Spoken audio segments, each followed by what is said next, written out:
eu não sou um cara técnico, não tenho formação técnica, mas sou curioso.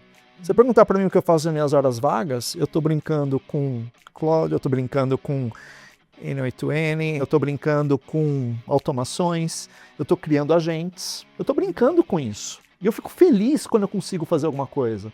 Estava brincando, aliás, com bastante frequência, vibe coding. Eu falo, caramba, agora eu posso programar. Eu não estou fazendo propaganda de ninguém aqui, gente. Só estou falando que é curiosidade de uma pessoa física agora, que com seus 53 anos está começando a brincar de IA de um jeito assim interessante, por curiosidade.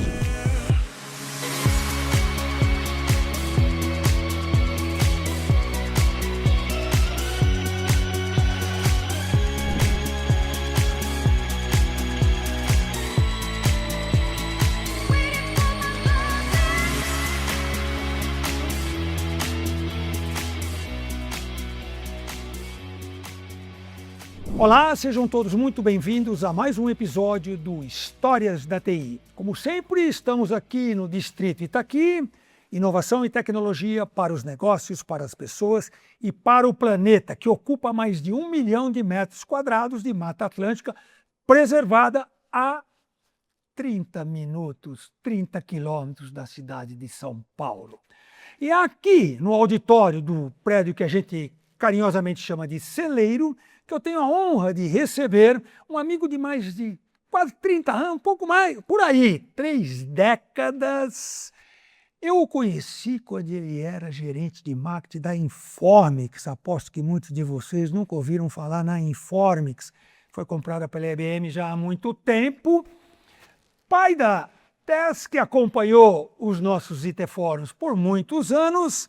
Vocês já provavelmente sabem de quem eu estou falando, não sabem ainda, mas vão saber quando eu falar que ele é o presidente América Latina e Brasil, vice-presidente América Latina e presidente do Brasil da Dynatrace. Agora vocês sabem. Roberto Carvalho, seja muito bem-vindo ao Histórias da TI, meu amigo. Muito obrigado, Miguel. Que prazer estar aqui com vocês. Você não tem ideia o como você influenciou minha carreira.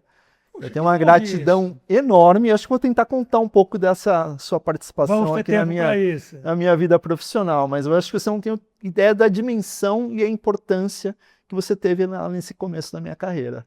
Então, antes de mais nada, gratidão. É uma gratidão sincera, de coração mesmo, porque a minha história se confunde um pouco com a sua. Você foi o cara que me deu a primeira revista de TI na minha mão. Ah, olha só. A revista Byte. Eu ficava lendo a revista Byte. De 90. E eu aprendi muito com essa revista. Teve aqui uma participação fundamental na minha carreira, e não só do ponto de vista de informação, mas também de programas de marketing, de crescimento, de go-to-market, enfim. Mas a gente vai falar sobre isso daqui a pouquinho. Vamos sim. Ele falando tudo isso, vocês acham que ele é da minha idade? Não, esse cara é 20 anos mais novo do que eu. Sim, é que ele começou como menor aprendiz, ele tem essa cara de garotão que nunca perdeu. Comigo foi um pouco diferente, como vocês podem ver. Mas vamos começar lá do início mesmo, porque aqui não é só a sua carreira profissional. O que interessa é a carreira artística, que eu chamo do profissional Roberto de Carvalho. Você nasceu em São Paulo, mas virou caipira depois. Me conta essa história, que eu nasci em São Carlos, eu sou caipira raiz. Você nasceu aqui e foi ser caipira? Como é que é isso? Mas Roberto? Antes de virar caipira, eu virei surfista. Então vamos lá. Eu nasci em São Paulo com 2, 3 anos de idade. Mudei para Santos, meus pais mudaram para Santos. Depois, com 6 anos de idade, eu fui para Bauru. Com 15 anos de idade eu voltei para Santos e depois, na sequência, vim para São Paulo porque eu entrei na faculdade em São Paulo. Então, antes de virar caipira, eu virei surfista, mas eu tenho aqui o interior de São Paulo no meu coração, faz parte da minha essência, faz parte da minha raiz. Meus pais são de Bauru, os dois. Olha só. Então eu tenho assim, uma relação com o interior muito grande até hoje. Alguns dos meus grandes amigos ainda vivem em Bauru e é um lugar que eu visito com frequência porque parte do meu coração está lá ainda. Bauru me lembra o tempo que eu, apesar de ser um arãozinho de jardim, assim, o cara com 1,75 m naquela época podia jogar basquete. Eu ia muito jogar no Luso brasileiro, basquete. Cara, era muito divertido aquele interior. Você passou a sua infância, então, longe da capital. Você não estava aqui em São Paulo, digamos assim. Conta pra gente como é que é, escola pública, escola particular, porque o interior as escolas boas eram as públicas, na verdade, que foi o que eu estudei lá atrás. Como é que foi essa fase? Em Santos você também não tinha idade para ser surfista, na melhor das hipóteses Também você não. tomava uns caldos, né? Como o Muitos. pessoal fala hoje. Muitos. Miguel, eu vou fazer um parênteses aqui, antes de falar um pouco dessa parte da educação. Eu acho que foi uma coincidência você falar do Luso, porque a exemplo de você, eu também sou esse cara do jardim que não tem altura, mas que achava que tinha. Eu fui jogar basquete no Luso. Sério? Fui tetracampeão Então paulista. não era o único anão de jardim que tinha lá. O pessoal da edição aqui vai ter que colocar foto, tá? Porque ninguém vai acreditar nessa história. Eu tenho certeza que ninguém vai acreditar nessa história, mas eu tenho foto para provar. Eu fui tetracampeão paulista de basquete, jogando no Luso. Você era armador também? Nessa época eu era lateral. Depois eu fui para armação, porque eu tenho a mesma altura desde os 11 anos de idade. Vocês dão 1,80 m e... Não, eu tenho 1,79 m, 1,80 m. Então, assim, eu fui jogar basquete porque eu era a mesma altura desde os 11 anos de idade. E eu peguei seleção paulista de basquete. Teve uma vantagem competitiva logo cedo. Depois os caras cresceram e você ficou. Então... Eu peguei seleção paulista de basquete jogando pelo Luso.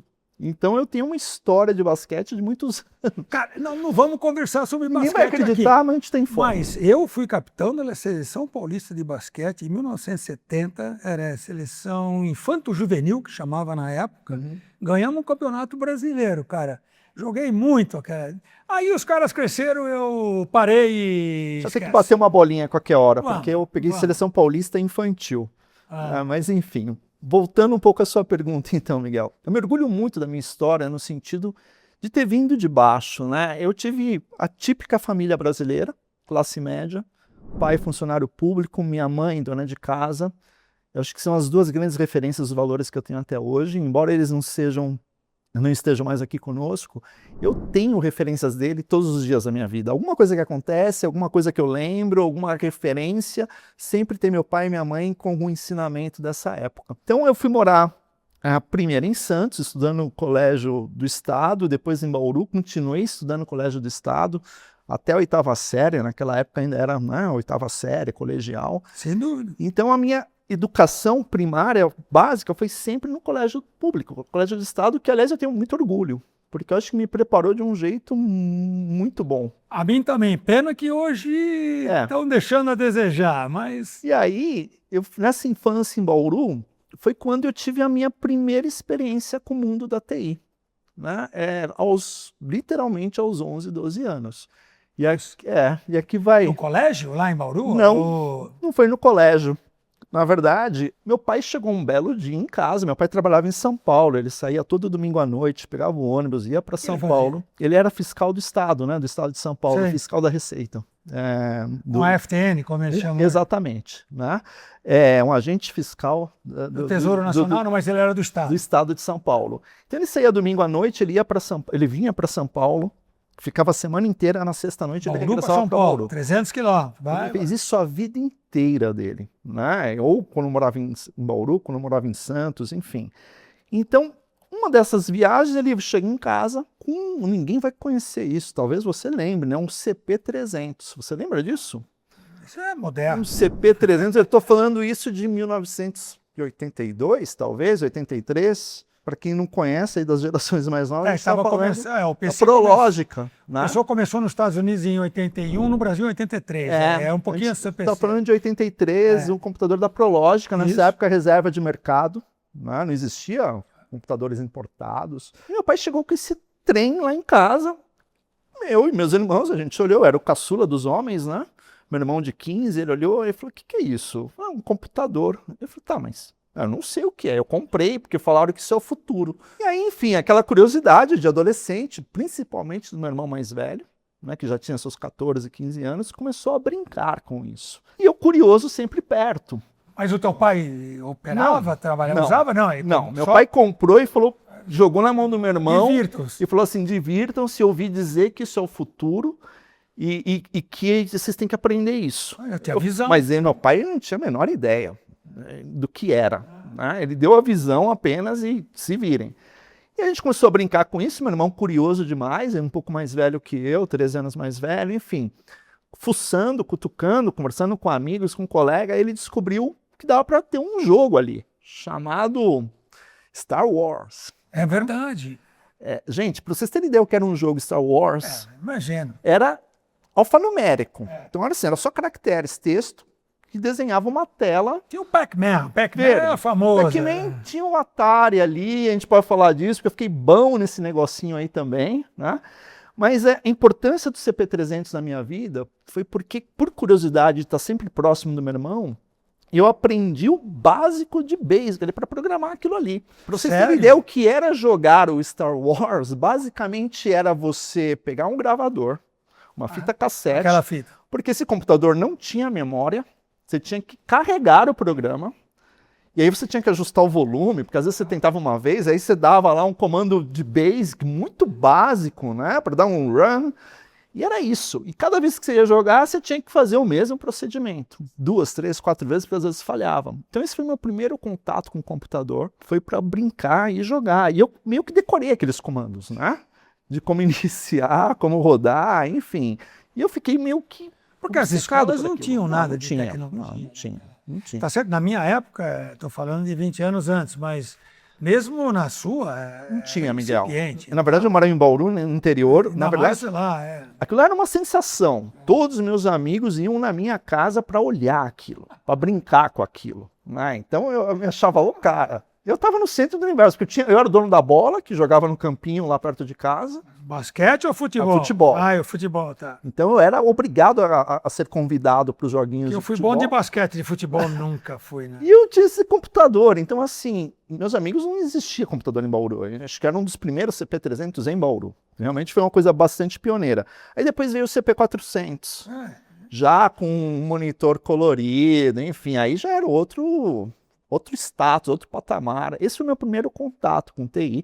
Claro, não tinha pretensão alguma de trabalhar com TI. E você nem estudou para isso. Imagina. Você também não foi fazer uma engenharia de sistemas. Na tua época já estava começando as engenharias voltadas à informática. Na verdade, Miguel, assim, nesse momento, claro, não fazia parte de um plano, né, de carreira, trabalhar em TI. Mas antes ainda de ingressar na faculdade, na universidade, sem querer, e foi sem querer mesmo. Até poderia contar aqui uma história muito bonita para vocês. Não, foi proposital. Não, foi sem querer. Uns livros, assim, uma vez jogado em casa. Era um livro chamado Megatrends, do John Naisbitt. Sei, pô, isso todo mundo leu. Esse é a Bíblia. Mas eu era adolescente quando eu li esse livro. É verdade. Devia ter o quê? Talvez 14 anos. Verdade. 15 anos. Isso é um livro com 30 e tantos anos. Eu mal compreendia o que tinha naquele livro, mas me chamou muito a atenção essa coisa de mega tendências. E ali se falava muito dessa mudança de sociedades industriais para a sociedade da informação. E eu falei, caramba, eu não sei direito o que é isso, mas eu acho que isso aqui é o futuro. Gostaria de entender melhor, gostaria talvez de um dia até, por que não trabalhar nisso? Bem, tempo passou. Os irmãos não se interessaram? Não. Falar em irmãos, pô, você falou irmão mais velho, mais novo dos caçu. Quando? Que tamanho é a tua família? São 5 filhos, né? Opa. Seu Dorival e Dona Neuza trabalharam bem, não né? brincaram São em 5 serviço. filhos, eu sou o caçula dos homens, eu sou o do meio, literalmente. Então tenho 2 irmãos, tudo escadinha, né? E 2 irmãs. E 2 irmãs mais novas, eu sou exatamente o do meio, né? Então somos em 5. E eles não se interessaram, você que... Não, eu tenho um irmão que seguiu uma carreira de administração, ele virou sócio da Deloitte, muito novo, hoje ele tem uma consultoria de M&A, uma boutique de M&A.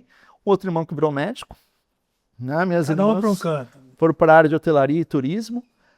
Em algum momento eu quis ser médico, porque talvez influenciado pelo meu irmão, que a diferença nossa de 10 meses, são apenas 10 meses, e ele entrou em medicina, e no ano seguinte eu realmente fiquei muito inclinado a prestar medicina. Mas você chegou a prestar? Porque você foi para administração primeiro. Sim. Não? Eu cheguei a prestar, Miguel, mas na verdade eu tive que fazer um teste de realidade. Meu pai não teria condição naquele momento de arcar com 2 universidades. Em medicina eu sei o que é. Sempre foi. Então eu fui para... Eu já tinha a opção de ir para administração, enfim. E foi... Às vezes a gente tem que fazer não o que o coração está pedindo, mas o que precisa ser feito. Eu acredito muito nisso. Sem dúvida. Às vezes não é só paixão, talento, às vezes você precisa fazer o que tem que ser feito naquele momento. Naquele momento eu acho que foi a coisa certa. Não poderia colocar meu pai numa posição talvez muito complicada de não conseguir arcar uma segunda universidade, sendo que ele já pagava a universidade do irmão mais velho, ainda as escolas das irmãs menores, eu era o do meio, enfim. Aí eu acabei entrando na universidade em São Paulo, na SPM, cursando administração de empresa. Mas aí você veio sozinho, então os pais sozinho. ficaram em Bauru. Meus pais ficaram, na verdade, em Santos nesse momento. Santos, você já estava em Bauru. Santos, é verdade. Aí a gente voltou para Santos. Aí Santos, São Paulo é fácil. Aí eu já tinha meus 15 anos quando eu voltei para Santos, eu até comecei a ensaiar um pouquinho de surf, mas acabou não dando muito certo não, né? Aí é uma ponte aérea fácil. Santos, São Paulo dá para ir, voltar, dormir e tal. Depois que eu ouvi aqui, Roberto, um amigo nosso que você conhece, não vou contar o nome, mas que já participou do Histórias da TI, que fez por um ano uma ponte aérea semanal, Londres, São Paulo. Ele estava trabalhando em Londres de segunda a sexta e todo sábado ele estava em São Paulo, etc., que a mulher estava grávida. Ponte aérea Santos, São Paulo não é ponte aérea, é só descer a serra, dá para ir de tirolesa, né, meu amigo? E é verdade, Miguel, eu sempre lembro dessas referências, né? Eu falei do meu pai agora há pouco. Eu vi meu pai viajando todo domingo à noite, voltando sexta à noite. Ele também fazia isso. Você acha que eu vou reclamar de hoje eu passar 50% do meu tempo viajando, de avião, dormindo no avião, enfim, para mim isso não é nada. Perto do exemplo que eu tive dentro de casa, né, por tantos anos. Então, assim, eu acho que a gente se adapta. Essa é a grande verdade. O ser humano tem uma capacidade de se adaptar que ela é tremenda, né? E aí eu acabei vindo para São Paulo. E aí, voltando ao que eu comentei também, né, que às vezes a gente precisa fazer o que precisa ser feito. Meu primeiro emprego, eu fui ser redator numa agência de propaganda. Aliás, ninguém sabe disso. Acho que nem minha filha sabe disso. Eu não lembro se eu contei essa história para minha filha, já acho que já.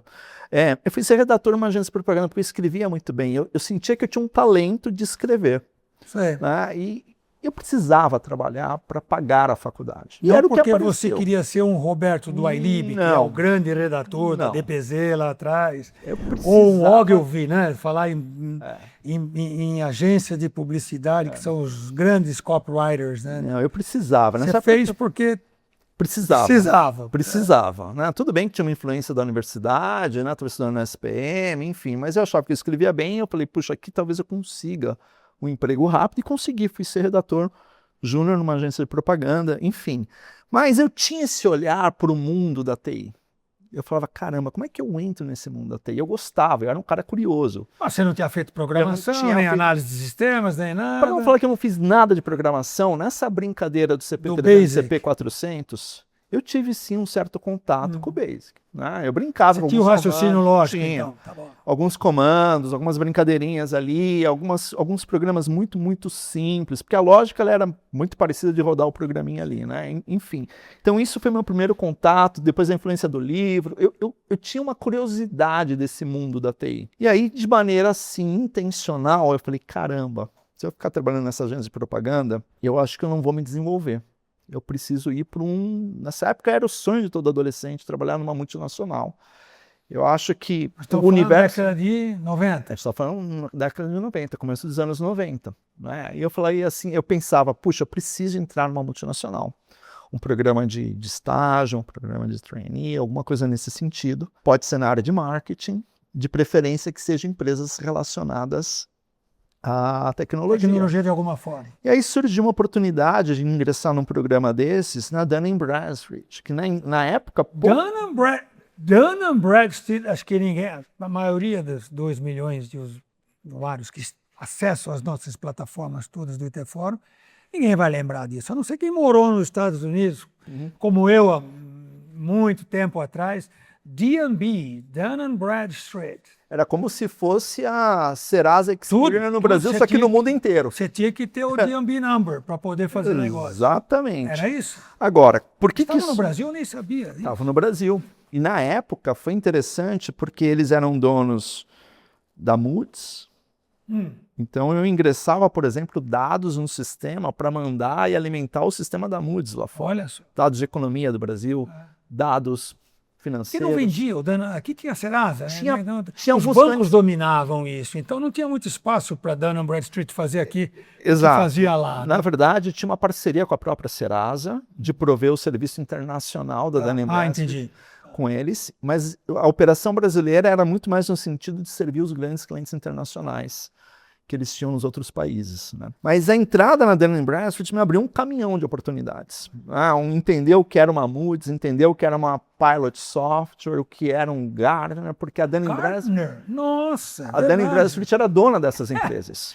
Gartner, hoje o Gartner está na vida de todo mundo, Exato. Principalmente da nossa audiência de tecnologia da informação, os eventos, os CIOs, são todos chamados para lá, mas eu esqueci disso. Exatamente. Era da Dun & Bradstreet. E aí eles queriam vir para o Brasil, eles pegaram o presidente da Dun & Bradstreet do Brasil para ser o Country Manager do Gartner no Brasil. Primeiro Country Manager do Gartner Para no Brasil. literalmente iniciar a operação do Gartner no Brasil. E aí eu acabei indo trabalhar logo no começo, no startup dessa operação do Gartner no Brasil. Eu já lembro. Aí eu já lembro de Cláudio Pecorari. Cláudio que começou o Gartner no Brasil. Cláudio Pecorari. Foi uma grande referência, uma grande assim... Entendi.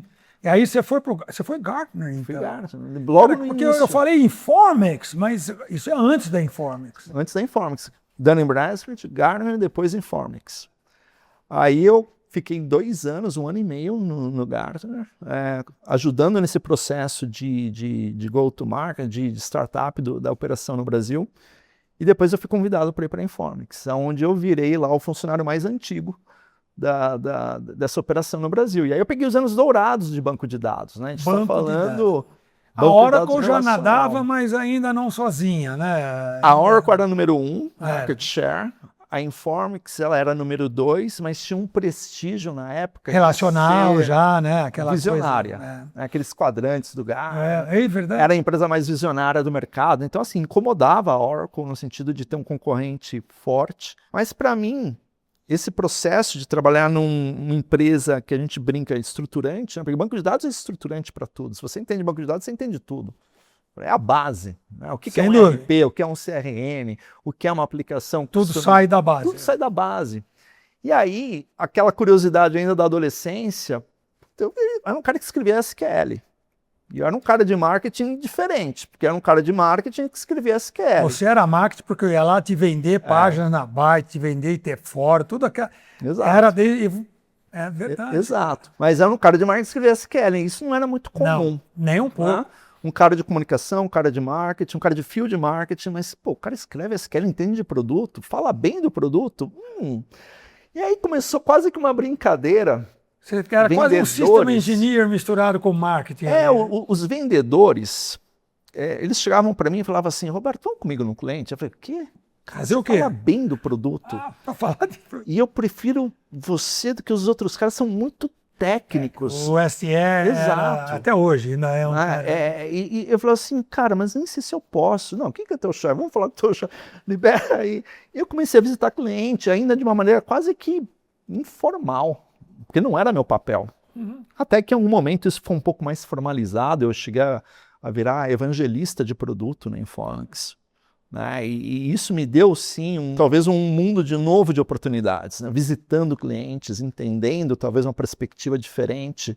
E não se trata apenas de vender um produto, mas como você construir essas relações de confiança na frente de um cliente. Eu acho que isso foi uma experiência, assim, foi a entrada do Roberto no mundo de vendas, ainda nesse chapéu de evangelista de produto. E aí eu fui evangelista de produto na Informex, fui evangelista de produto de um grande lançamento deles, que eles chamavam do Universal Database, que era um banco de dados relacional orientado a objetos, enfim, para tratar não apenas número e texto, mas qualquer tipo de informação estruturada ou não estruturada. Eu acho que foi uma experiência ótima, porque assim, eu saí do marketing, aí entrei em marketing de produto, aí depois eu passei por... aproveitando as oportunidades, né, Miguel? Por exemplo, na época o gerente de canais saiu da empresa. Sim. Pô, eu ajudo, sabe? Ninguém pediu tua ajuda, mas eu ajudo aqui, até contratar alguém. Eu fiquei lá tocando canais. Entendeu de canais também. Parcerias. Aí fui conhecer, você deve lembrar, a Perrote, lembra? Porra, Perrote. Caramba, né? A Perrote. Fui lá cuidar de uma Perrote. Acabei de ver passando aqui o Mark Stefanini. Esse era o início dessas grandes empresas brasileiras, né? Enfim, eu acho que aí me deu esse olhar também de canais de vendas, muito mais no sentido de estar ali disponível para ajudar do que ser convidado. né? Então, marketing, comunicação, field marketing, marketing de produto, canais. Aí eu voltei para o marketing, já numa posição de diretor de marketing, primeiro Brasil, depois América Latina. Aí a Informix é vendida e você... A Informix é vendida para a IBM. Né? Você foi? Aí eu fiquei justamente nesse processo, né? A Informix foi vendida, legal, vira IBM.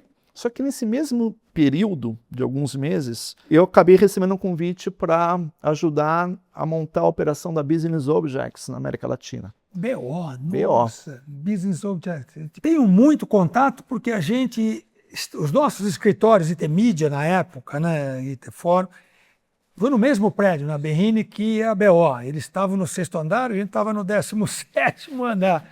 Cara, nossa senhora. E aí eu participei desse startup também da Business Objects. Eu fui lá, tenho certeza que você lembra dele, porque é uma pessoa que deixou uma marca no mercado enorme. Não conheço uma pessoa que não gostava dele, o Paulo Castanheira. Castanheira. A gente foi contratado no mesmo dia. Eu conheci o Castanheira no avião. Olha só. Ele para ser o Country Manager Brasil e eu para ser o diretor de marketing, mas com esse viés de estratégia para a América Latina. Por quê? Porque a empresa queria literalmente construir a operação na América Latina.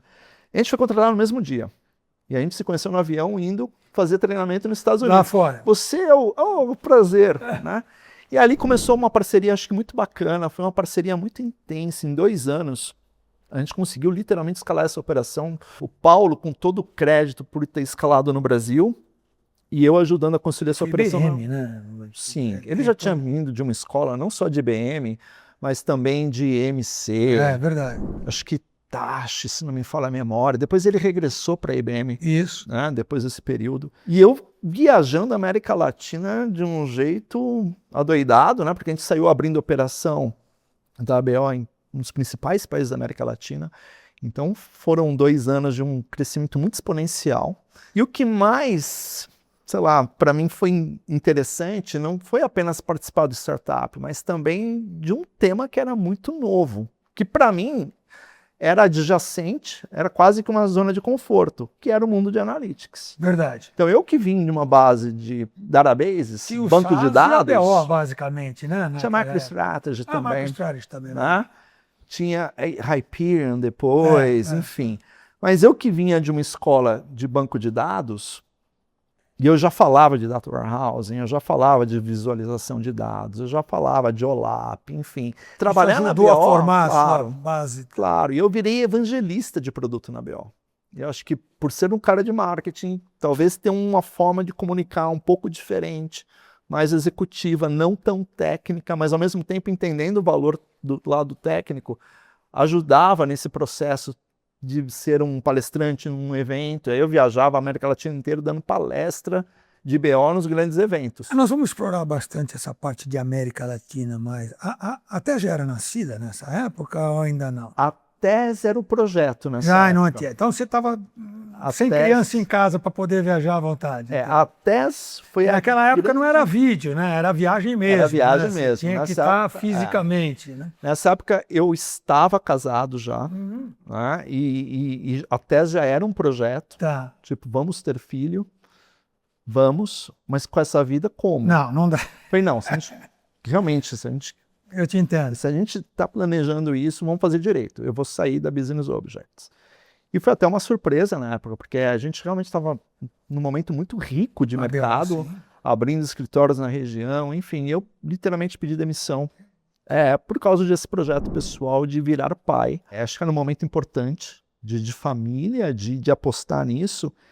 E eu, claro, eu tentei não ficar parado, e eu arrumei uma oportunidade que na época foi muito interessante para mim, que era na CPM. CPM, Brax já junto com Ainda não, foi antes da Brax. Foi antes deles se juntarem, tá? Rogério Brecha, um grande amigo de longa data. Era na época do Antônio Gil, do Maurício Minas. Maurício Minas, 2 grandes referências também aí de mercado. Né, que estava lá, Alberto ainda aqui. Exato. Maurício Minas tocava. E o projeto foi muito interessante, Miguel, porque eu era um cara que já tinha passado por algumas áreas, né? Vendas, canais, marketing, field marketing, enfim.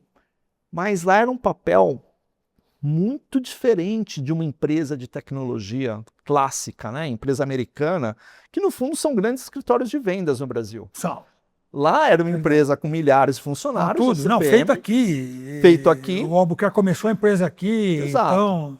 Então as decisões de portfólio de produto, portfólio de cliente. O Bradesco como um dos principais clientes já desde aquela época. O Bradesco tinha 49% de participação, Deutsche Bank 51%. O Bradesco sim era um grande cliente, mas as decisões de estratégia competitiva elas eram sempre tomadas aqui, por eles. Né? Que produto vai vender, qual é o portfólio, que produto vai decomissionar. E muito serviço, né? Mas que serviço? Qual é o catálogo de serviço? Eu vou instalar, mudar a manutenção em roteador switch ou eu vou apostar na próxima geração de IP Call Center? Olha. Aliás, nessa época, ninguém sabia o que era um IP Call Center, mas a gente tinha que pensar nisso. Espera um pouquinho, vem uma onda chamada IP Call Center, que se a gente não entrar agora, a gente vai ficar... Equipamentos da Avaya, da Cisco, etc. Sim, exato. Então, isso para mim foi uma experiência muito rica, porque eu fui trabalhar nesse núcleo de inteligência de mercado. Eu era o cara de inteligência de mercado da CPM. Interagindo com vendas, produtos, lá na Mutinga. Parceiros lá na Mutinga. Muito com a liderança, né, da própria CPM, porque eu tinha que trazer esse olhar de mercado. E trabalhar numa empresa de serviço também foi, acho que, outra experiência muito rica, porque eu era um cara de software, né, cara de empresa de software americana. São mundos diferentes, né? Completamente. Uma multinacional que fabrica o software lá e você entrega a senha para um cliente baixar o produto e um deploymentzinho e treinamento. Serviço é serviço, você tem que pôr a mão na massa. Né? É serviço, e esse papel ele era muito interagindo com todas as áreas, fornecendo insights para toda a estratégia da empresa. A empresa tinha um plano claro, né, ou de abertura de capital, ou de uma fusão e aquisição, e foi exatamente o que aconteceu. O que aconteceu? Saiu com o estratégico. Exato. E nesse processo foi muito rico, não só de aprendizado, mas também nasceu minha filha, né, a Tess. Eu estava no Brasil, então eu curti muito esse momento. Mas depois de 2 anos, 2 anos e meio, eu acabei recebendo uma proposta para voltar numa posição América Latina na Compuware. Compuware, que me corrija, começou em Detroit, na indústria automobilística, lá atrás, junto com o EDS e outras tantas que saíram de dentro da GM ou de alguma delas. Exatamente isso. Em algum momento a Compuware foi uma das maiores empresas de software do mundo, principalmente ali perto dos anos 2000, ela chegou a ter 3 bilhões de dólares de faturamento. E foi grande no Brasil, hein? Sim, muito grande. Foi grande. Mas foi um momento também de inflexão, né? Porque esse mundo do mainframe, que era dominado, eles tinham em algum momento 60%, 70% de market share de ferramentas de produtividade mainframe. Mas só para eu não me perder no tempo aqui, que vocês estão vendo que tem muita história aqui, vocês vão aprender sobre um monte de empresas. Este é o propósito do Histórias da TI. Mas a Capgemini já tinha comprado? Não, isso foi antes. Não, ainda não. Bem antes. Ainda não. Eu saí antes da fusão. Né? Antes da junção com o CPM Braxis. E Capgemini. Depois a Capgemini. Depois a Cap veio depois. Você saiu antes, bem antes. Eu saí antes. Eu saí antes, acompanhei, claro, bastante coisa que estava acontecendo, no sentido de entender drivers de crescimento, enfim, alternativas estratégicas. Mas eu saí antes. Voltou para uma multinacional. Voltei para uma multinacional porque o projeto era muito interessante. O projeto era repensar a operação da Compuware na América Latina. Era uma empresa que tinha uma posição de destaque enorme no mundo do mainframe, plataforma alta. Verdade. Mas estava começando todo um mundo de oportunidades novas quando se fala de plataforma baixa, né, client-server. Só que eu acho que existia uma dificuldade de entender o tamanho dessa oportunidade. E isso era o que eu fazia, por exemplo, na CPM. Era endereçar essas oportunidades que estavam surgindo. A gente tem que entrar nesse mercado agora. Mas você foi como vendas já? Não, eu fui como diretor de estratégia e marketing para a América Latina. Né? E aí essa parte, essa visão mais estratégica, eu acho que acabou ajudando bastante nesse processo. Então eu fui como marketing, com um chapéu meio de estratégia, apoiando a liderança regional ou as lideranças regionais nesse processo, mas era o cara que estava tentando dar os pitacos em tudo. Falou, gente, cadê o programa de canais, de alianças? Que você já tinha passado um pouco, tá? Sim, o pessoal olhava para mim e falava assim, o que esse cara tá falando? Aqui a gente só tem venda direta. Não, Software, vai lá no mainframe, mas a gente não vai tira pedido, muitas vezes tirava pedido, né? Que era Exatamente. fácil vender algo. O pessoal, o que o cara tá falando aqui, gente? Precisa ter um programa de canal. E acho que tanto bater nessa tecla, na época, falaram, tá bom, você quer tocar isso? Tá. Eu falei, tá. Aí eu fui ajudar a montar o programa de canais da Compur. Não só no Brasil, também no mundo. Não existia um programa de canais no mundo. Era venda direta? Era venda direta no mundo inteiro. Aí Global. coincidiu, talvez, essa necessidade de América Latina com a necessidade de outras geografias. Coincidiu a entrada de uma vice-presidente mundial de canais na época. E aí a gente vamos construir esse programa juntos, com aqueles 5, 10 gatos pingados construindo esse programa. E ele acabou dando muito certo, né? Porque a gente conseguiu literalmente fazer uma transformação desse nosso go-to-market. Em alguns poucos anos, mais da metade da receita já adivinha do canal. Então, assim, foi um processo, uma experiência muito bacana de ajudar na construção desse programa de canais, não só Brasil, mas também a nível global. Literalmente, tentativa de acerto, erros, enfim. Não existia uma receita pronta de bolo. E aí depois eu acabei assumindo a operação. Isso no tempo era... Bom, vamos lá, entrei na... 2000... Vamos lá, então uma cronologia. Eu entrei na BO em 2001 para 2002. Bem no começo. Aí eu fui para CPM em 2004. E em 2007 eu entrei na Compur. E aí depois, cuidando... Primeiro Brasil na Compur, depois América Latina, a parte de vendas, inclusive. Quase 20 anos, Roberto. Somando Compur com Dynatrace, dão 19 anos. Aí vem Compur comprada por um grande grupo de investidores. Pela BMC. Não, para a Thoma Bravo. Thoma Bravo. Grande exatamente. VC aí, bastante conhecido de mercado. E aí, tem alguns outros fazendo estragos no bom sentido no mercado de tecnologia. Sim. Compram várias empresas, junta, Sim. abre capital, ou vende por um estratégico aqui e ali. Sim. Essa é uma movimentação que ainda acontece hoje, né? Sim, mas foi uma experiência também muito rica, Miguel. Por quê? Thoma Bravo, lembra disso? Você começa a entender como funciona uma operação que ela é controlada por um grupo de investidores. Toma com TH para quem for querer escrever isso. E você começa a entender que esses caras estão comprando com propósito. Precisa crescer essa operação, e depois vai ter uma estratégia de exit, vai ter uma estratégia de saída dessa operação, quer seja vendendo parte da operação, quer seja abrindo capital da operação inteira ou parcial, enfim. E foi justamente o que aconteceu. Né? Enfim, eu acabei assumindo toda a operação da Compur no Brasil, América Latina. Pouco tempo depois veio a separação, o spin-off. Mas espera aí, então deixa eu... Para ninguém que se perder lá também. Eu, obviamente, vivi muito disso, mas você estava dentro. A Dynatrace, até onde eu sei, é uma empresa austríaca. Sim, a origem dela é austríaca. Mas americana, etc. Foi comprada pela Compur. Foi comprada pela Compur. E a Compur foi comprada pela Thoma Bravo. E com a Thoma Bravo, antes da Compur ser vendida para a BMC Software depois, a Thoma Bravo fez o spin-off da Dynatrace. Exatamente. Aqui. Olha que interessante, né, a pergunta. Porque, cara, assim, essa jogada, isso é lindo no mercado de lindo, tecnologia. Essas movimentações são incríveis. É lindo, porque assim, Compur compra a Dynatrace, Thoma Bravo compra a Compur. Isso. Depois de um tempo, Thoma Bravo faz o spin-off, separa a Dynatrace como unidade independente, uma operação independente. Faz o IPO disso. E aí vende a Compur para a BMC. Tá. E a Dynatrace segue como uma empresa independente. E aí depois de 4, 5 anos ela faz o IPO. Aí que foi ser pública. Tá. E nessa bagunça toda, Roberto Carvalho estava na corda bamba ali. Cara, precisa saber fazer esse jogo corporativo, fala a verdade, porque são apostas, mudar de dono para lá, para cá, não é simples, né? Mexe no queijo da gente, não mexe? Mexe no queijo, Miguel, mas ao mesmo tempo é onde aparecem as oportunidades, né? Verdade. Aí eu acho que você tem 2 momentos aqui. Ou você entra no time que fica assustado, preocupado, o que vai acontecer comigo? Ou você olha e fala, caramba, que oportunidade de crescimento, que oportunidade de me reinventar, que oportunidade de tentar fazer diferente. E ninguém vai pedir para você fazer diferente. Já é questão da sua iniciativa de querer fazer diferente, ir atrás disso e propor alguma coisa.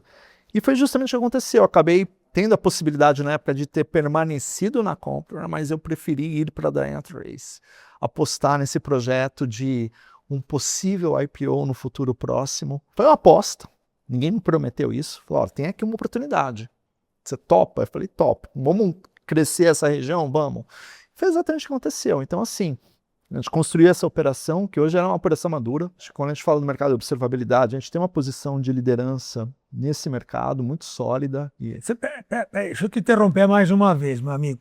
Você falou uma palavra aí que no meu tempo, eu comecei no cartão perfurado na década de 70, mas depois, já mais recentemente, essa palavra observabilidade não existia. O máximo que a gente falava era monitoramento, alguma coisa.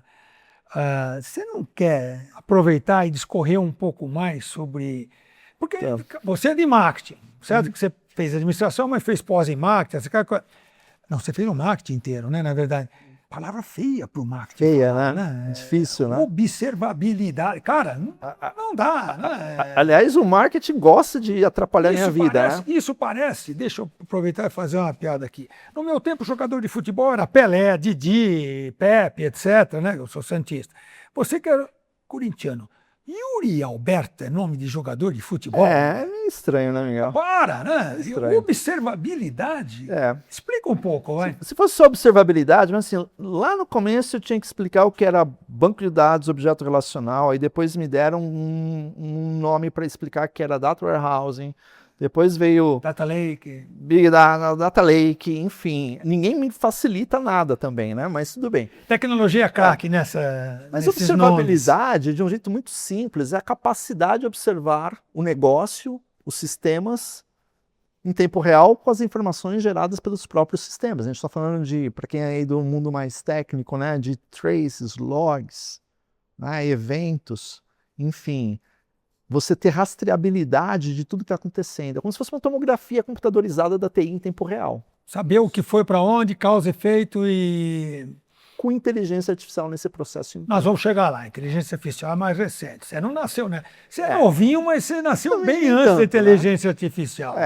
Mas é capacidade de observar o negócio em tempo real. Isso é observabilidade. Então é muito mais que um monitoramento. Porque nesse processo, Miguel, você não está olhando só ali o servidor está disponível ou não, se a CPU está saturando ou não, você não está olhando ali se tem uma query do banco de dados que está respondendo bem ou não. Você, na verdade, constrói uma fotografia unificada dos serviços da TI em tempo real. E, então vem dados de todos os lados, literalmente fazendo essa correlação em tempo real de diversas fontes de informação para você observar o estado daquele sistema ou daquele, enfim, daquele ambiente como um todo, né? Quer seja um internet banking, quer seja um sistema de e-commerce, quer seja, sei lá, um sistema de um hospital crítico de abertura de ficha de um paciente. Então é um tema que é quente hoje, sem dúvida nenhuma, uma das principais categorias de software no mundo hoje. Acho que é aquela categoria que cresce 2 dígitos ao ano e não vai parar de crescer tão cedo. E cross-platforms? Cross-platforms. Por quê? Porque está no coração das nuvens, né? Não dá para falar de cloud native se você não tem observabilidade. Não dá para falar dessa nova geração de aplicações ou super apps se você não pensar em observabilidade. Eu vou botar minha vida na nuvem? Tá, mas você tem que observar isso em tempo real. Eu vou criar uma nova gama de aplicações muito mais ricas, interativas, sofisticadas, sim, mas você tem que entender o que vai acontecer ali. Carro autônomo é uma realidade? É uma realidade. Mas e se o sistema falhar milésimos de segundo? Você tem que garantir que esses sistemas autônomos vão funcionar. As IAs, você tem que garantir que as IAs vão funcionar perfeitamente. E, gente, eu não vou falar mal de nenhuma IA aqui, mas se vocês pesquisarem aí as IAs, o tempo que elas ficam indisponíveis, é um absurdo. Eu não estou falando de minutos, estou falando de horas. Horas. Sério? Sim, horas. Horas. Tem IAs famosas de mercado e ficam indisponíveis horas, ou ficam lentas.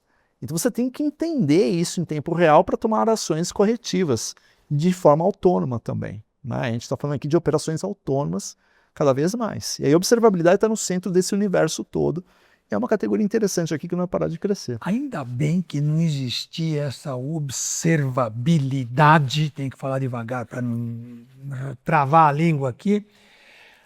Quando eu fui gerente de CPD na Sandoz, indústria farmacêutica, Lembra? isso na década de 80, e uma curiosidade, você falou em horas, eu imaginei que isso não existia mais.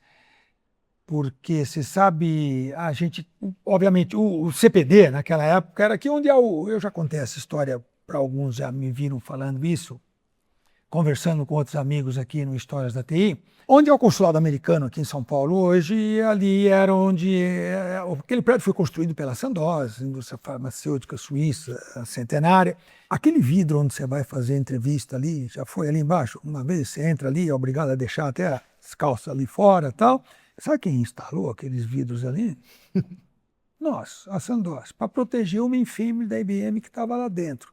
Então, onde você vê aquele vídeo, você está conversando com o cara do consulado do lado de lá, aquela sala cheia de mesa, ali era o CPD, onde eu trabalhei 6 anos da minha vida, e estava lá os mainframes, estavam toda a unidade de disco, de fita, etc, etc, etc, etc. É uma operação bem silenciosa. Não, né, Miguel? e ali a gente tinha as impressoras, então, meu Deus, ali a gente tinha a matriz da empresa e o CPD. A fábrica era em Resende, no estado do Rio de Janeiro. Sabe como é que comunicava de São Paulo para Resende? O link, que a gente chama hoje, era fio de cobre na Dutra.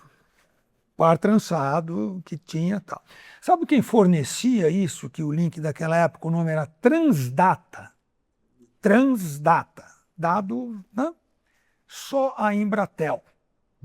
Só a Embratel. Levava um pouco mais de um ano para você conseguir um link dedicado, um Transdata desse, pela Embratel. Sabe qual era o SLA quando caía o link, quando parava a comunicação? E a comunicação parava por quê? Os caras roubavam o fio de cobre na beira da Dutra, entendeu? Aí saíam procurando onde tinha sido interrompido, de que jeito, etc.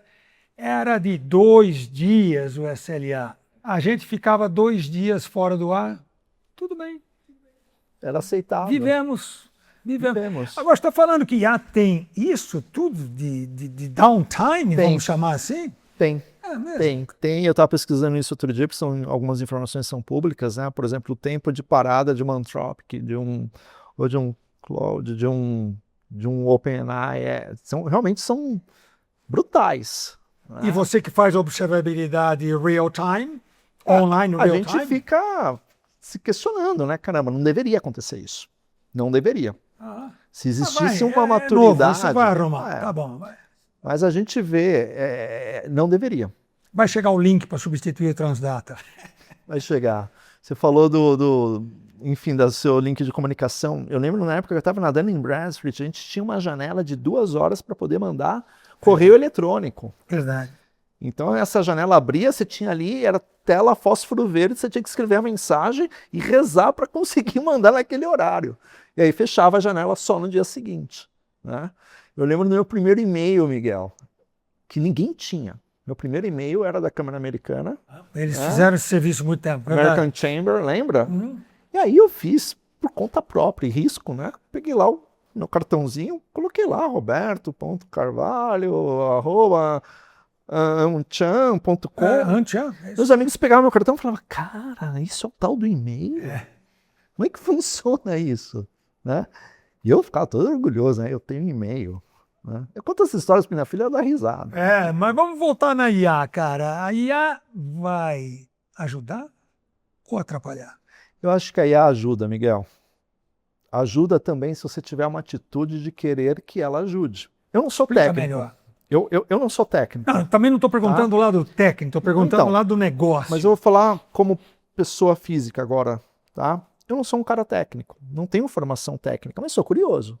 Se você perguntar para mim o que eu faço nas minhas horas vagas, eu estou brincando com Cloud, eu estou brincando com N8N, eu estou brincando com automações, eu estou criando agentes, eu estou brincando com isso. E eu fico feliz quando eu consigo fazer alguma coisa. Estava brincando, aliás, com bastante frequência, vibe coding. Eu falo, caramba, agora eu posso programar. Eu posso E não programar tem que qualquer escrever, coisa. E eu não tô falando... E não é basic, 10. Exato, Aqui, eu não né? tô fazendo... Você vai para cá, você não, run, Exato, pronto. eu não Aí, tô fazendo propaganda de ninguém aqui, gente. Só tô falando que é curiosidade de uma pessoa física agora, que com seus 53 anos está começando a brincar de IA de um jeito assim interessante, por curiosidade. Inclusive, Miguel, eu estava lendo um livro recentemente que fala muito sobre esse futuro da IA. E para uns pode ser assustador, para outros pode ser um mundo de oportunidade. Eu procuro estar nesse lado aqui, vamos ver o né? copo meio cheio. Esse livro do Ray Kurzweil sobre que a singularidade está mais próxima, né? Ele está projetando aí que por volta dos anos 2030, que está muito próximo, literalmente vai ter essa intersecção humana-máquina cada vez mais simbiótica, né? E aí a junção Simbiose mesmo, olha. simbiose mesmo. A gente está falando aí de nanotecnologia, nanobiotecnologia, IA, tudo isso se juntando com os seres humanos, expandindo capacidades, né? Não apenas de superinteligência, mas também até mesmo físicas, né? Talvez uma pessoa enxergar melhor, escutar melhor, enfim, ter aptidões diferentes que elas têm hoje por alguma limitação. Eu acredito muito desse lado construtivo das IAs, né? Eu acho que a capacidade das IAs eliminarem a fome no mundo, ela é real, né? Enquanto uns acreditam que ela pode... Repete, por favor, Roberto, isso aí Sim, eu acho interessante. A capacidade de acabar com a fome. Acabar com a fome, criar abundância, né? Transformar a escassez em abundância. Sem dúvida nenhuma. Eu acho que o próprio Bill Gates ele é um grande defensor desse tipo de ideia, né? Eu acho que existe esse potencial.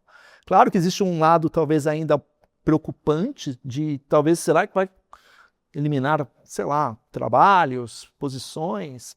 É o que está acontecendo hoje em dia. Então, porque talvez ainda esse momento... As big techs todas estão fazendo layoffs monstruosos, né? É que talvez a gente esteja ainda vivenciando esse ato, né? Dessa transição toda. Mas eu acho que o potencial que se abre num curto prazo, médio prazo, ele é enorme, né? Se a gente lembrar os cargos que existem hoje, não existiam alguns anos atrás. Fato. Fato isso. Deixa eu te falar um que eu costumo brincar aqui. Quando eu fiz engenharia, era engenheiro mecânico, civil, elétrico, basicamente. E eu já fiz produção, que era um negócio novo que tinha na USP lá atrás, na década de 70 que eu me formei, né? Hoje existe prompt engineer. Sim. Para o cara aprender a fazer perguntas certas para IA. Aí me leva a uma pergunta que eu tenho feito para todo mundo que participa aqui do Histórias da TI. Ela deve ser regulada? Eu não sei se ela deve ser regulada num sentido de limitar, porque muitas das coisas que vão ser criadas porque não estão reguladas, num sentido muito estreito, mas eu acho que tem que ter governança, né, dessas IAs. Tem que ter rastreabilidade, você tem que... Sem inibir a criatividade, sem amarrar. Exatamente. Né? Minimamente você tem que ter níveis de governança. Outro dia eu fiz uma pergunta para um CIO, ele olhou para mim e falou, Roberto, parece básico, né? Eu deveria estar fazendo isso. E eu estou falando do CIO de banco, né? Eu perguntei para ele, você está armazenando todos os prompts dos seus funcionários, que são milhares de funcionários? Está todo mundo fazendo prompt o tempo inteiro ali. Como é que consegue isso? Ele olhou para mim assim e falou, parece básico, deveria, né? Eu falei, eu acho que você deveria. Por uma questão de auditoria, uma questão de governança, uma questão de rastreabilidade. De repente alguém injetou uma coisa maliciosa ali, fez uma coisa que não deveria, alguma coisa tóxica, enfim. Eu acho que a gente tem que ter governança nesse processo, né? Então eu acho que eu nunca vou ser uma pessoa que vai tentar limitar criatividade ou limitar a capacidade do ser humano de expandir. Mas você diria que deveríamos colocar alguns guardrails, para usar o termo? Sem dúvida. Se eu fosse chato, eu falaria, coloque os guardrails, monitore a execução desses guardrails, porque isso é real, tem gente que coloca guardrail pra caramba, mas não funciona. A execução do guardrail tá falhando, cara. Falha, Miguel, falha. Você falou um negócio diferente. Você é mais jovem e provavelmente não vão lembrar, mas Mario Andretti.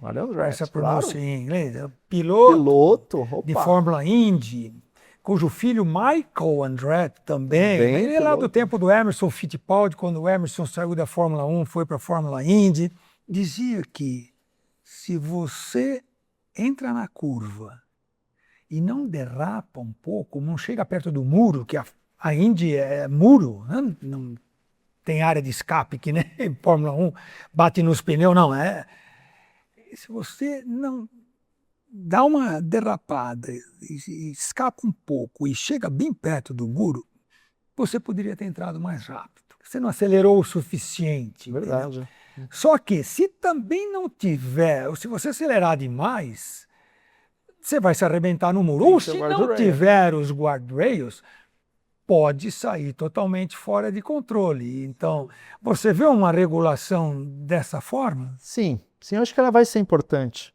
né? Até para evitar abusos, mas sem limitar essa criatividade. Porque muitos dos desenvolvimentos que virão, a gente não tem a menor ideia. Essa é a verdade, a gente não tem a menor ideia. E isso não está tornando a vida, apesar de facilitar como ferramenta, né? Vibe coding, é o que você falou. Me cria um programa, você não vai ter que escrever código nenhum, já não tem, né? Mas essa complexidade vai tornar, ou vai levar o controle disso tudo para as mãos das Big Techs e não mais para a mão do cliente. Você estava falando de um grande banco.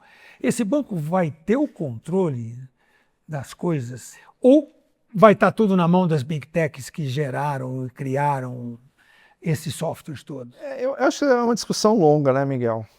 Discussão não enorme. Terminar hoje não, até porque é discussão enorme. A gente vai ter que trocar água por uma taça de vinho e ficar aqui a tarde toda. De propriedade, enfim, intelectual, enfim. Claro, cuidados precisam ser tomados. Escutei uma história tempos atrás de um executivo de uma empresa, pegou um plano estratégico, que inclusive a empresa passava no momento de due diligence, de fusão e aquisição. Ele pegou o plano estratégico da empresa e jogou numa LLM da vida. Nossa, todo mundo ficou sabendo. Então, claro, esse tipo de cuidado básico precisa ser tomado. Então, assim, histórias assim vão acontecer o tempo inteiro, né? Mas, assim, é difícil falar exatamente qual é o limite do que vai ser, entre aspas, controlado ou não, ou quem vai ter o poder disso, ou quem vai ter a propriedade intelectual daquilo. Enfim, claro, tem muita discussão em relação a isso. Existe muita discussão em relação, por exemplo, a nuvens soberanas. Isso está ganhando cada vez mais força também, né? A importância de ter nuvens soberanas, países como a Europa, Brasil, enfim. A gente está acompanhando tudo isso. Eu não acho que esse poder todo vai estar na mão, como você comentou, por exemplo, das Big Techs. Tem questões já de regulamentação muito fortes, né? De privacidade de dados. Já existem muitas leis protegendo isso, né? A gente é um grande data lake house. As informações são completamente protegidas, criptografadas, enfim. Então essas informações já estão protegidas. Os servidores estão no mundo inteiro, nuvens públicas. Nuvens públicas, mas quem tem acesso é aquele cliente. Aquela tenant é daquele cliente e está dedicado a ele e ele tem acesso. A informação que está ali, ela é mascarada já na sua origem, entendeu? Hipercriptografada. Então, assim, existem, claro, níveis de permissão que são dados de acordo com os perfis de cada usuário que vão acessar esse Data Lake House. Eu sou um cara que faço o troubleshooting, trabalhar com você na Sandoz, o sistema está fora do ar, eu tenho que fazer o troubleshooting. Ok, eu tenho acesso a uma informação muito segregada, específica com o propósito de troubleshooting. E não vai além daquilo. Agora, o Miguel é um auditor da empresa de sistemas. Ele é o cara que faz investigações na empresa. Talvez ele vai ter uma área de acesso completamente diferente, que ele tem uma granularidade de dados diferente. Ele vai poder acessar dados históricos do que o Roberto fez 4 anos atrás. Porque ele faz parte de uma investigação aqui nesse processo. Então, eu acho que tudo isso é muito níveis de permissões, de controle, de acesso. Isso é fácil de vender para os seus clientes, não só o Brasil. Você tem a América Latina toda, eu gostaria de voltar um pouco à América Latina, porque a sua experiência de América Latina é realmente única. Tem vários brasileiros hoje estão galgando essas posições. Antigamente era o contrário. A América Latina era sempre um gringo que estava em Miami, e o máximo que o executivo brasileiro chegava era presidente da operação no Brasil, vendas e parava por aí. Aqui no Histórias da TI já passaram 2 CEO globais. Um da Avanade, multinacional americana, conheço. o Rodrigo Casetta, que acaba de ir para a Microsoft. Grande parceiro da Dynatrace, inclusive. Exatamente. E outro que é o CEO global de uma empresa listada na DAX, na Alemanha. Você imagina esse tipo de coisa, entendeu? Chegar brasileiros a posições locais ou regionais é uma coisa. Posições globais é outro mundo. patamar. É outro mundo. Você passando pela América Latina, de quais países a gente está falando aqui em América Latina, Roberto? Não são todos, obviamente. Né? Não são que todos. você tem operações. Vamos lá, que a gente tem operações, tem os principais países da América Latina, onde eu tenho equipes dedicadas.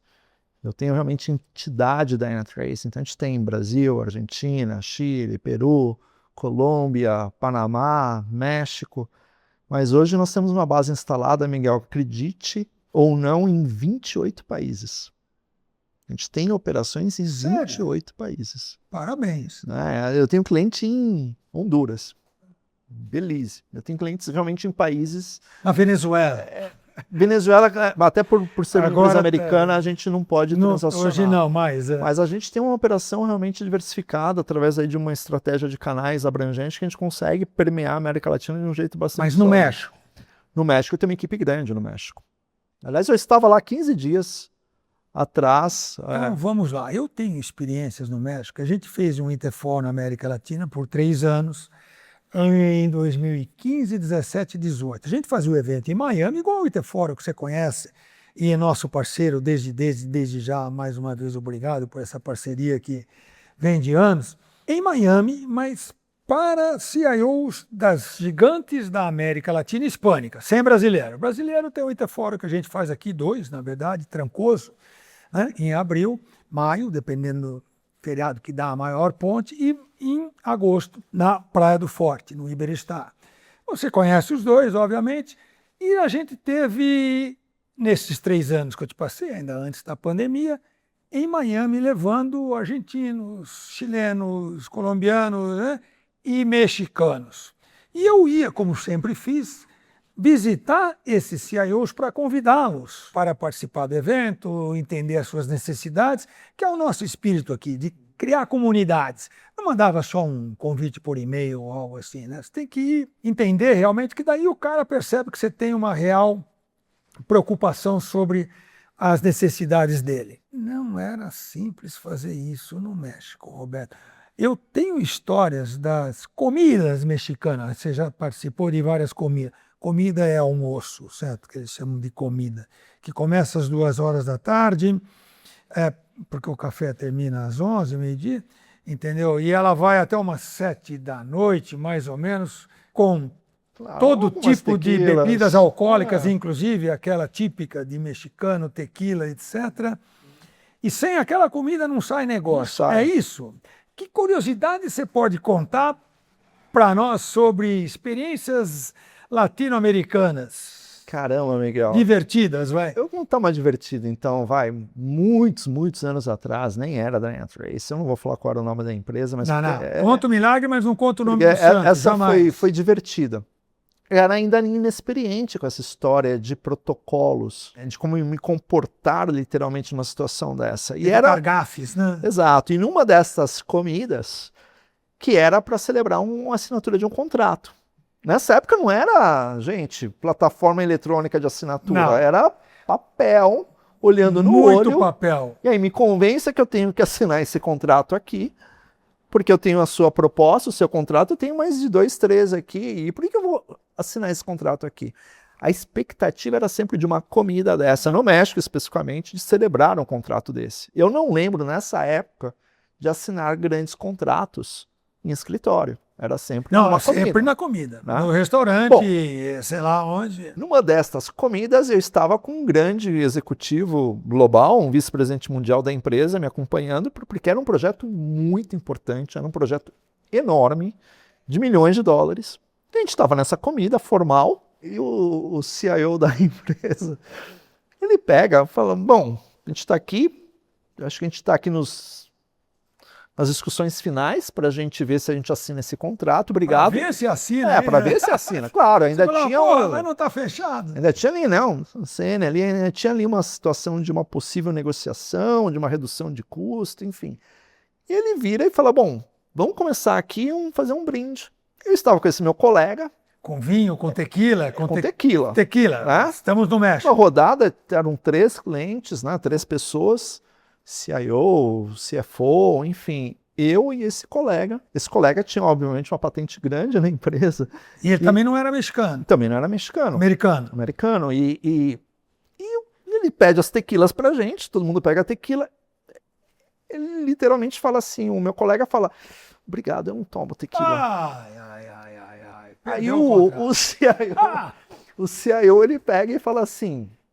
Não posso confiar em alguém que não toma tequila. Não é? Não, você vai tomar, você tá brincando. Você tá de sacanagem. Aí Você chutou ele por debaixo da mesa? Eu dei naquela... discretamente... Ele, não, eu não tomo, realmente eu não tomo tequila, eu não gosto de tequila. Muito polido, muito educado, mas ao mesmo tempo se posicionando, eu não tomo tequila. Nisso o CIO passa para o espanhol, olha no meu olho. Até então estava falando em inglês. Estava tudo em inglês. Aliás, o inglês dele era perfeito. Tá. Nesse exato momento ele passa para o espanhol, olha no meu olho e fala...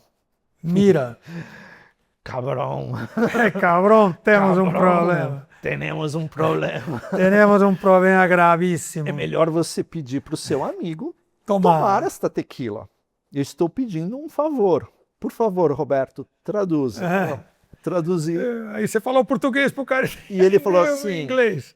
Então, eu acho que eu não vou tomar, eu realmente não gosto. Eu falei assim, eu até fiz uma brincadeira na hora.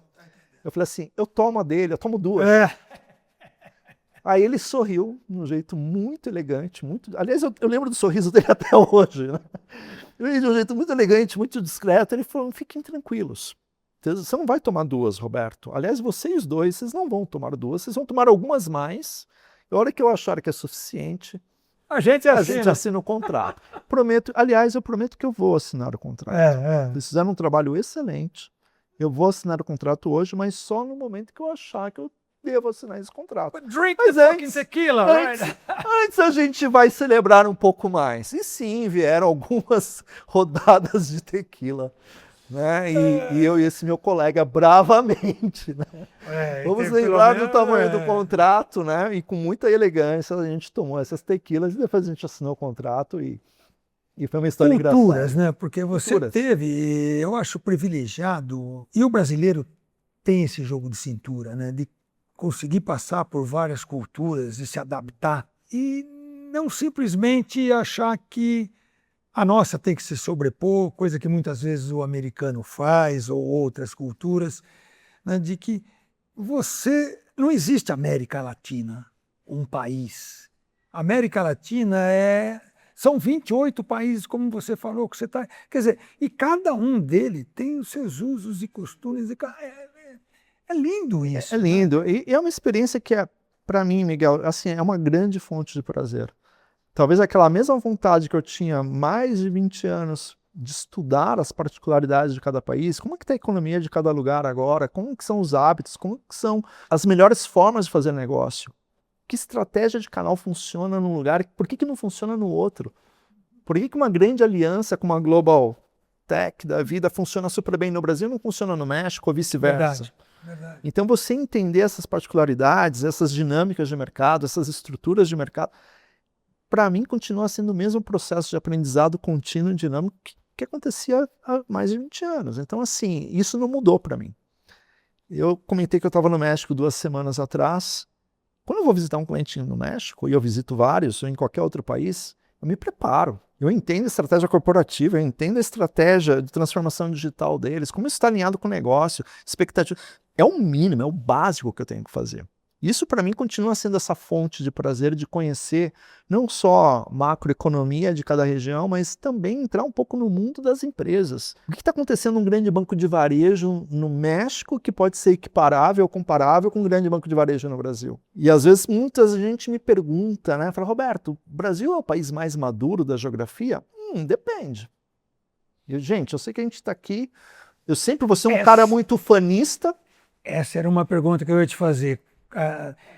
Nós, acredito que na maioria das empresas o Brasil responde por mais de 50% do revenue, da venda que elas fazem na América Latina. No teu caso é parecido. A gente tem parecido. A gente tem uma operação muito diversificada, mas sim, o Brasil continua sendo ainda o gorila, né, com 52%, 53% da receita. Claro que o Brasil tem grandes referências que são literalmente benchmark para o mundo inteiro. Alguns dos maiores projetos do mundo da Dynatrace estão no Brasil. Eu tenho muito orgulho disso, diga-se de passagem, tá? Mas não significa que o Brasil é referência de maturidade para tudo, ou em todos os segmentos, ou em todo momento. Eu estava dias atrás em um grande banco aqui no Brasil discutindo estratégia de IA com o CIO e com o head de IA desse banco. E eles estavam pedindo cases. E eu estava dando um case de um banco chileno. Olha só. Tá? Quer dizer, eles estão aqui experimentando algumas IAs, algumas coisas já estão em produção, outras ainda estão em estágio embriônico. Deu uma coincidência, né? Foi uma sorte. Eu tinha visitado esse banco chileno 3 dias antes. Eu fiquei impressionado com o que eu vi com esse banco chileno. Esse banco chileno estava alimentando IA agêntica com dados do negócio em tempo real, usando, por exemplo, uma plataforma Dynatrace integrada com um servidor MCP. Só que isso já está em produção. E eu contando essa história num banco aqui que é referência de maturidade para o mundo inteiro, os caras falam, caramba, os caras já estão fazendo isso no Chile. Então a gente tem exemplos na América Latina de empresas que são muito vanguarda, que são muito pioneiras no uso de tecnologia. Claro que, em tese, o Brasil continua sendo o mercado mais maduro, é o maior mercado, sem dúvida nenhuma, mas não significa que nos outros países não existam exemplos de grande maturidade de forma isolada, né, que são equiparáveis ou até melhores, em alguns casos, que exemplos brasileiros. Tá? Então, assim, tem histórias reais aqui nesse sentido também que eu falo, caramba, a América Latina é diferente e é até comparável com outros países. Tá? Hoje, um dos maiores projetos de telemetria aberta do mundo está no Brasil. E a gringada lá fica querendo entender, querendo conhecer mais. Você está exportando esse tipo de coisa, então? Sem dúvida nenhuma. Tem um projeto de um grande banco, por exemplo, aqui no Brasil, começou 5 anos atrás, teve tanto sucesso que ele virou um projeto e um padrão global. Começou no Brasil. Você comentou do Rodolfo, da Accenture, a aliança com a Accenture começou primeiro no Brasil e depois foi exportada para o resto do mundo. Então, assim, o Brasil, acho que ele é celeiro, ele é referência para muita coisa, não só do ponto de vista de uso da tecnologia, mas também de modelos de negócio. Dynatrace virar um contrato de revenda dentro de uma Accenture. Olha. Se a gente parar para pensar 20 anos atrás, isso era impensável, né? Uma grande consultoria que continua com toda a sua independência, porque hoje eles entendem que não precisa perder a independência, porque tem uma relação comercial com alguns fabricantes. Mas eu acho que esse é um exemplo de o que a gente consegue fazer diferente, que acaba virando um modelo e referência para outros lugares, né, para outros mercados. A sua experiência na América Latina e do jeito que você fala, eu acho incrível, porque isso me lembra a minha filha mais jovem, mais velha, a Giovana. Eu falo que médico tem que ter vocação.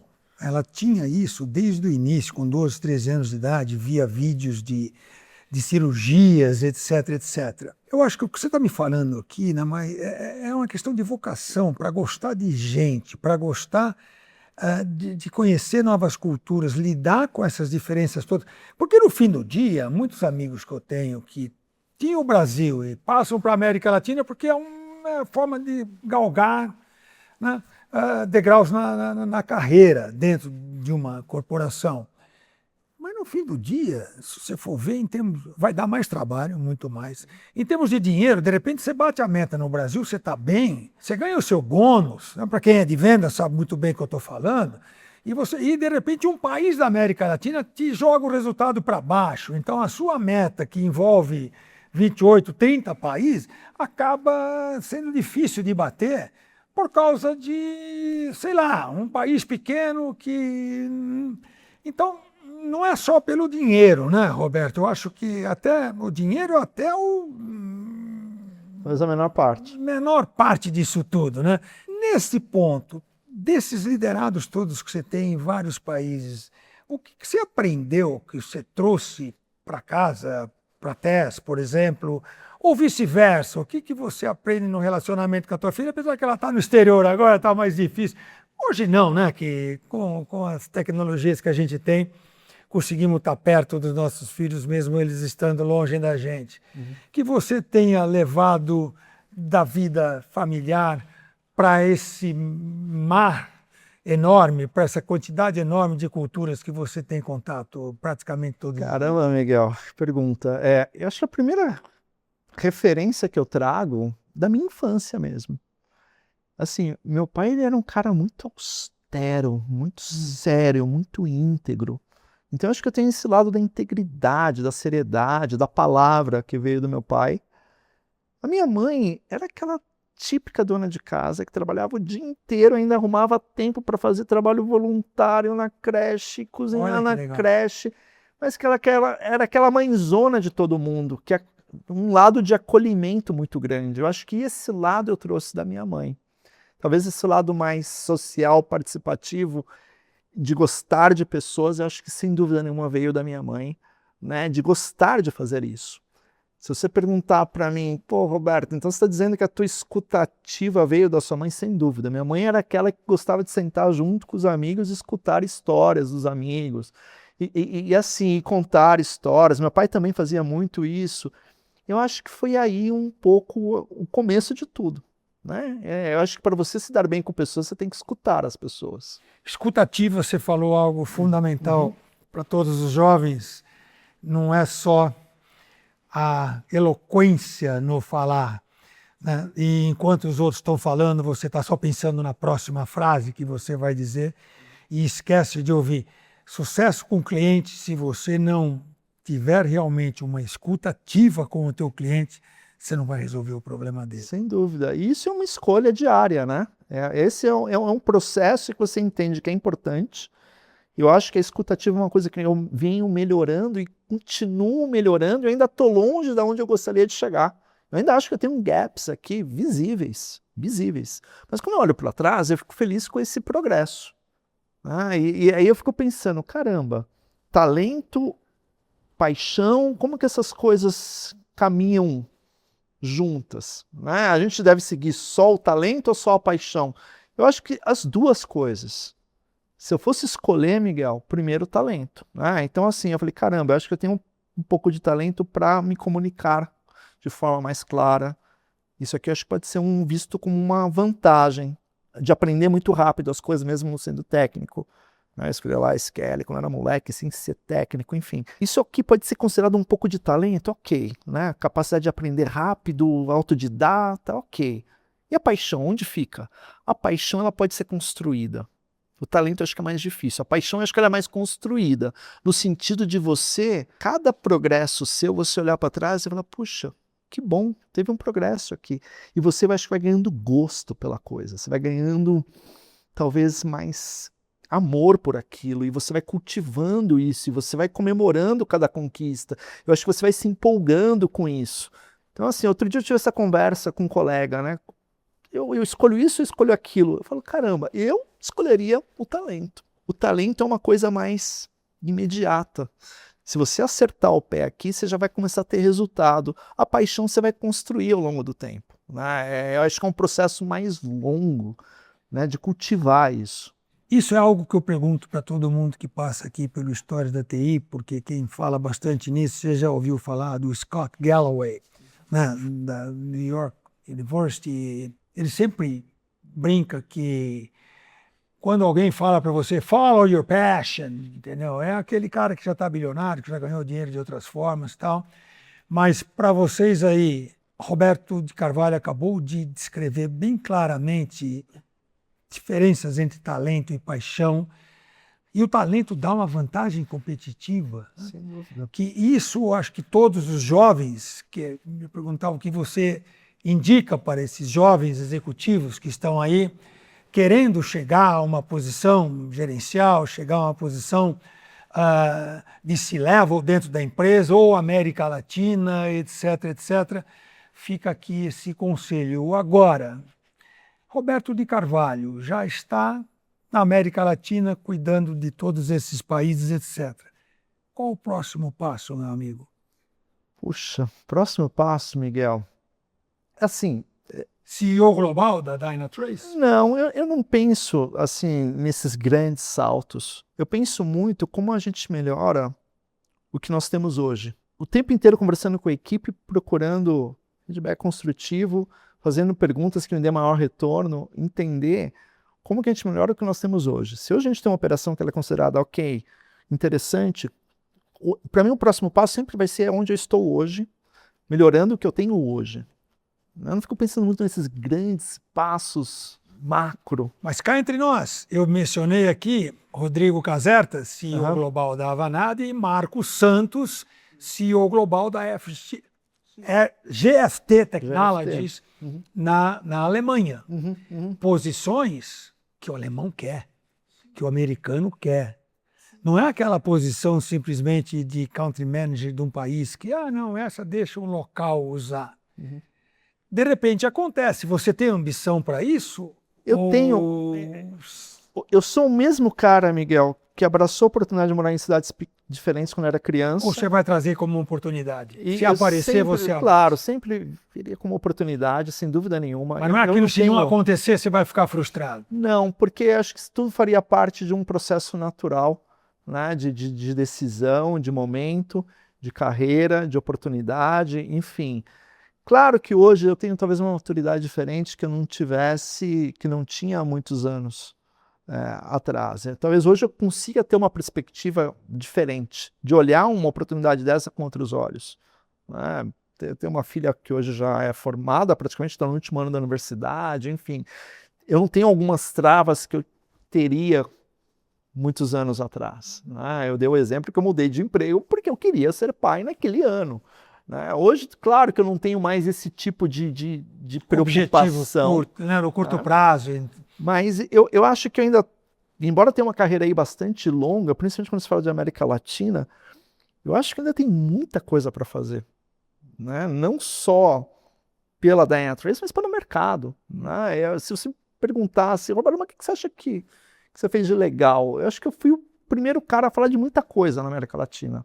O primeiro cara a falar ou um dos primeiros a falar de data warehousing, de falar de bancos de dados universais, tecnologia objeto relacional, analytics, business intelligence, big data, data lakes, enfim, observabilidade. Eu acho que eu fui o primeiro cara a falar desse trem na América Latina, porque os caras até hoje ainda falam, o que esse cara está falando? Então, assim, isso para mim é uma grande fonte de prazer. E claro, a gente tentar se reinventar o tempo inteiro.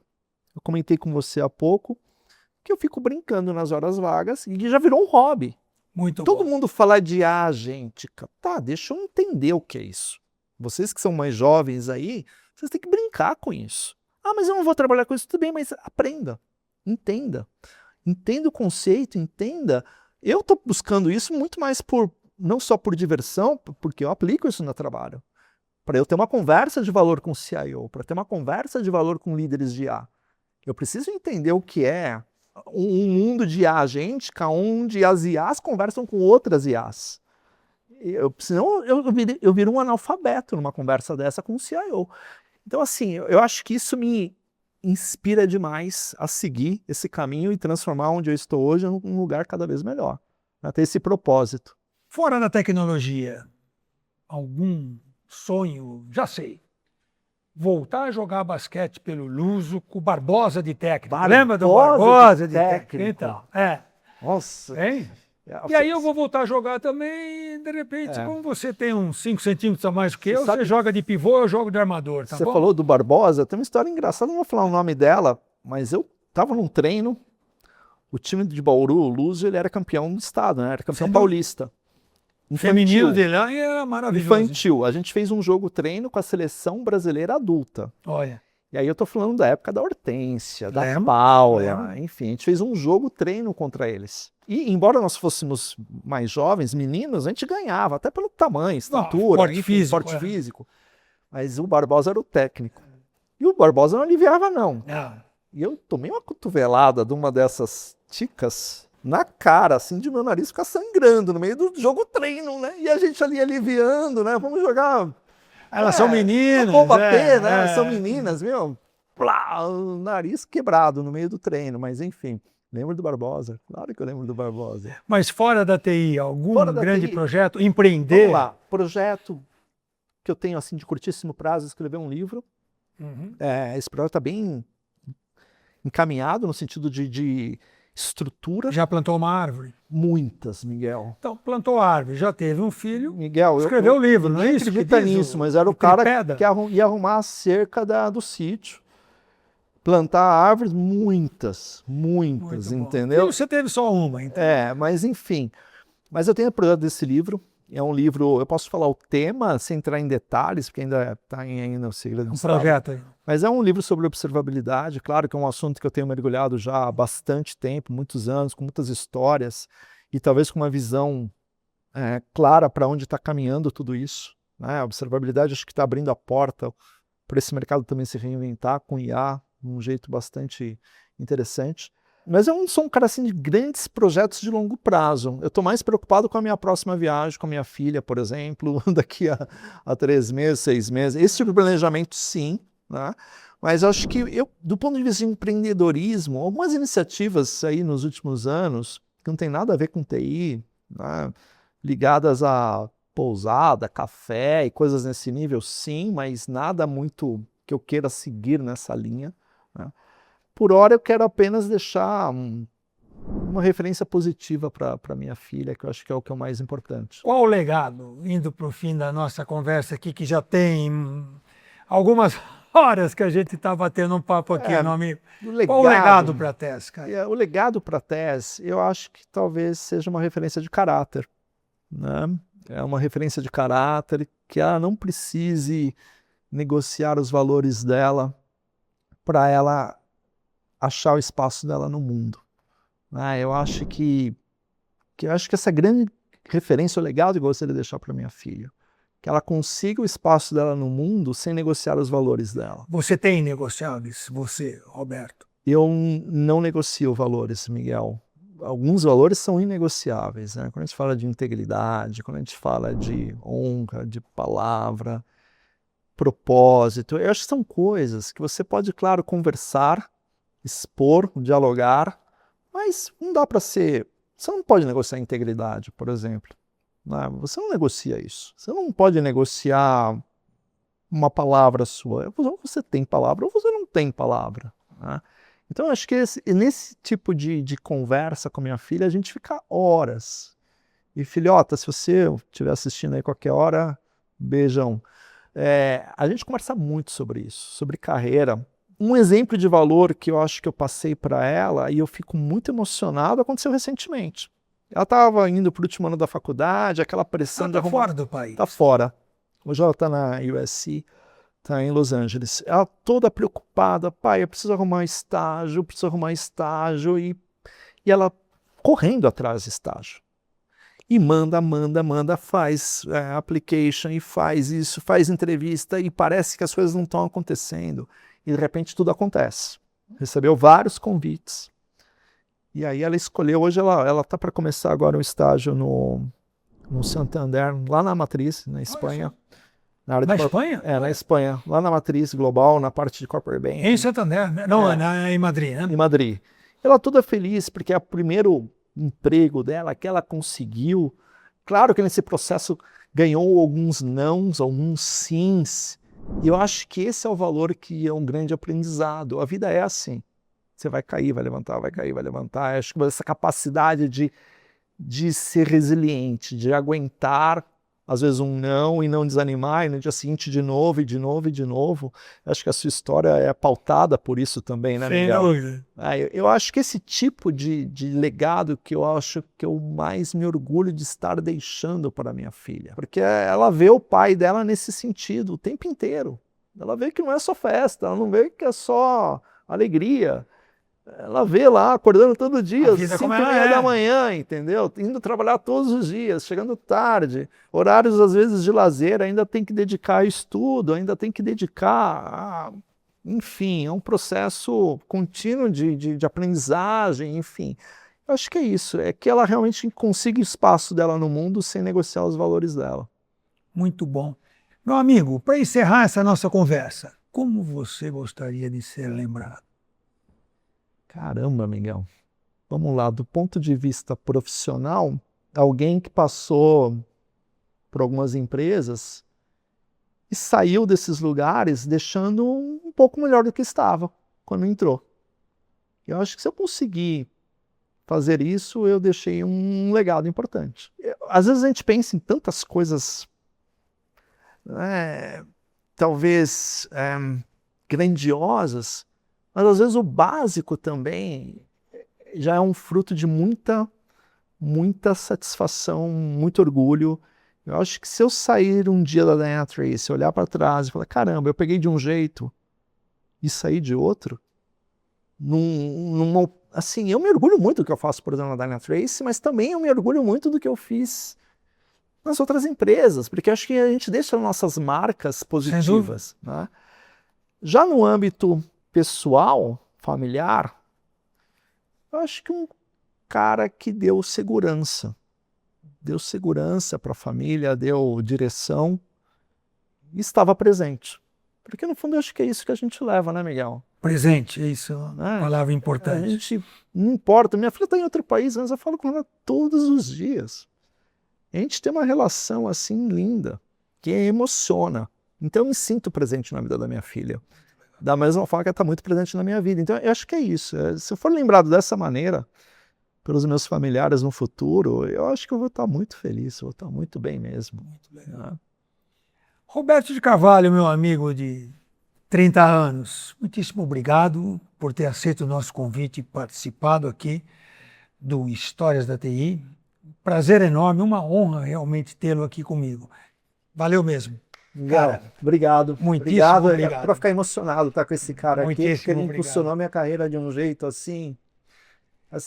Miguel, uma história que você não sabe, 30 segundos. O primeiro evento que eu fiz com você, os gringos falavam para mim assim, o que vocês fizeram no Brasil que o pipeline multiplicou? Porque não existiam esses eventos nem nos Estados Unidos. Não. Tá? Nós somos pioneiros aqui. Eles queriam saber o que o Brasil estava fazendo diferente. Cara, eu ganhei promoção por causa dos eventos de vocês, cara. Fico feliz. E, meu amigo, reconhecimentos assim me fazem realmente, me inspiram e me motivam a seguir sempre em frente. E muito obrigado também a você pela audiência de coração e até o próximo Histórias da TI.